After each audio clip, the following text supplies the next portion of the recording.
को अब न बिजली बिल का झंझट, न मीटर रीडर का इंतजार और न ही गलत बिल की शिकायत। सरकार देश भर में स्मार्ट बिजली मीटर लगाने की योजना पर तेजी से काम कर रही है, लेकिन सवाल यह है, स्मार्ट मीटर क्या है? इससे आम जनता को फायदा होगा या नुकसान? क्या अब बिजली प्रीपेड हो जाएगी? आइए जानते हैं पूरी रिपोर्ट। आप देख रहे हैं दोआबा समाचार, मैं हूं दीपक दुबे। स्मार्ट बिजली मीटर एक डिजिटल और इंटरनेट आधारित मीटर होता है जो उपभोक्ता की बिजली खपत की जानकारी रियल टाइम में बिजली विभाग तक भेजता है। इसमें ना तो मैनुअल रीडिंग की जरूरत होती है और ना ही किसी कर्मचारी के घर आने की जरूरत।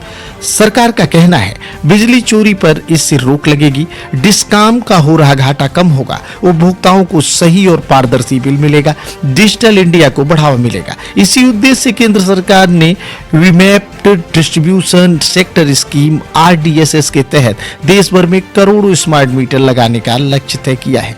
स्मार्ट मीटर से उपभोक्ताओं को क्या फायदे होंगे? सही और पारदर्शी बिल, यह अनुमान से नहीं बल्कि वास्तविक खपत पर बिल बनेगा। प्रीपेड सुविधा, मोबाइल रिचार्ज की तरह बिजली भी रिचार्ज होगी, जितना रिचार्ज उतनी बिजली। मोबाइल ऐप से निगरानी, आप अपने मोबाइल पर देख सकेंगे कितनी बिजली खर्च हुई, कितना बैलेंस बचा, किस समय ज्यादा खपत हो रही है। गलत बिल और शिकायत से छुटकारा, रीडर की गलती की गुंजाइश लगभग खत्म। जनता की चिंताएं और सवाल भी कुछ हैं। हालांकि स्मार्ट मीटर को लेकर कुछ चिंताएं भी सामने आई हैं। गरीब और मध्यम वर्ग को प्रीपेड सिस्टम से दिक्कत होनी है। रिचार्ज खत्म होते ही बिजली कटने का डर है। मीटर तेज चलने की आशंका है। गांव में इंटरनेट और तकनीकी जानकारी की कमी है। सरकार का दावा है कि इन सभी समस्याओं का समाधान चरणबद्ध तरीके से किया जाएगा। ग्रामीण और शहरी इलाकों में आखिर क्या फर्क है?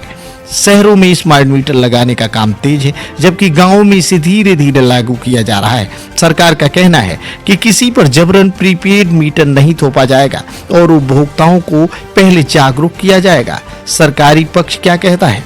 बिजली विभाग के अनुसार स्मार्ट मीटर उपभोक्ता और सरकार दोनों के हित में है। इससे बिजली व्यवस्था आधुनिक, पारदर्शी और घाटे से मुक्त होगी। क्या स्मार्ट मीटर अनिवार्य है? फिलहाल सरकार इसे नीति और योजना के तहत लागू कर रही है। राज्य सरकारें और बिजली कंपनियां अपने अपने स्तर पर इसे लागू कर रही हैं। स्मार्ट बिजली मीटर देश की बिजली व्यवस्था में एक बड़ा बदलाव है। अगर इसे सही तरीके से लागू किया गया तो यह उपभोक्ताओं के लिए फायदेमंद साबित हो सकता है, लेकिन इसके लिए जागरूकता, पारदर्शिता और भरोसा सबसे जरूरी है। आप स्मार्ट मीटर के बारे में क्या सोचते हैं? फायदा या नुकसान? आपकी राय अपने कमेंट में आप हमें लिखें। ऐसी ही जरूरी खबरों के लिए चैनल को लाइक, शेयर और सब्सक्राइब करें। धन्यवाद।